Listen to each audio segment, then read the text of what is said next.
All right, everybody. Today we are going to be looking at gustar with an infinitive verb. But as always, we first have to start out with some important background information. So today's relevant recap is about infinitive verbs. As we all already know, an infinitive verb is a verb in its most basic form. The only information they give us is a definition. Other than that, they don't show subject or tense. In English, they begin with the word to. So, for example, to walk, to run, etc. And in Spanish, they will end in either AR, ER, or IR. Now, this brings us to today's topic, which is using gustar with an infinitive verb. But obviously, before we can start using this, we have to know when and why to use this.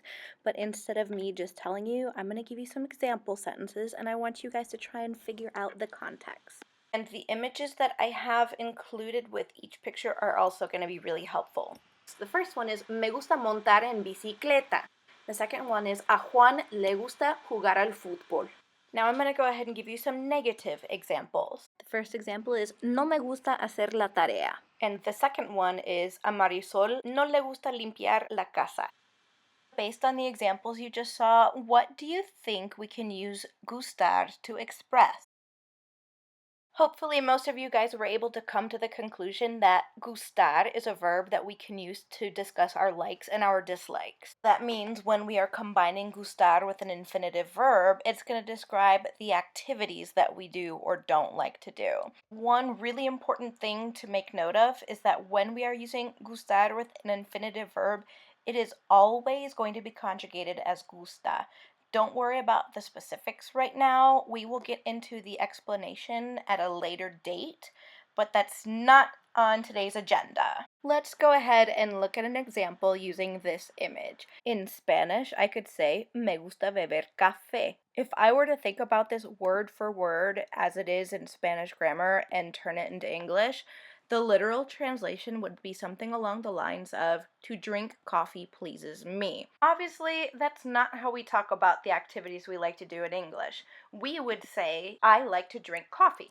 Now, you may be wondering, well, why are we even bothering to look at the literal translation if it doesn't even really make sense? There's actually a really good reason to look at this structure translated literally. In Spanish, a lot of the structures are going to be formed almost word for word, identically to the same way we would form them in English. And those concepts are going to be the ones that we're going to be able to work with more easily.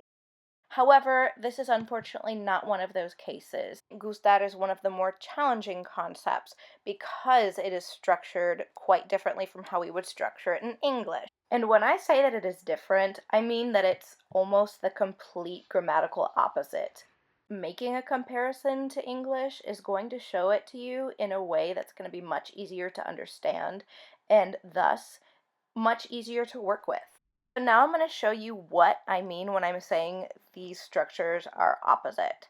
In English, if we take a look at the sentence, I like to run, and we break it down piece by piece, you will see that I is the subject, like is the verb, and to run is the direct object. We haven't seen that term before, but a direct object is the part of speech that is directly receiving the action of the verb. So in this context, imagine that there's liking going on, liking is happening, and this is what the liking is happening to. Now, if we take the Spanish equivalent, me gusta correr, and we do the same thing, break it down word for word, we would see that correr is actually the subject here. Gusta is the verb, and me is what we would call an indirect object pronoun. And the indirect object pronoun is the part of speech that benefits from the action of the verb. So in this case, it is whoever is getting the enjoyment out of the activity being discussed. So I can imagine that this is probably what every single one of you looks like right now. But if that's the case, please don't freak out. I'm going to do my best to visualize these concepts for you in ways that you will understand them. Let's take a look at the sentence, I like to hang out with friends. So when I think of the English grammar behind this sentence, I think of something that fortunately all of you are probably pretty familiar with, and that is none other than Instagram. So you're going to envision that right now you are scrolling through your Instagram feed. You see, as you're scrolling, that your really good friend Dora la Exploradora made a post, and she is just having a great time with her friends Diego and Boots, and her caption is Con mis amigos. So what do you do to show her that you like her post? Well, you double tap, of course. And in doing this, you have physically performed the action of liking something. And the thing that received the like was Dora's post. And we can see this because now the little red heart fills up and it shows one like.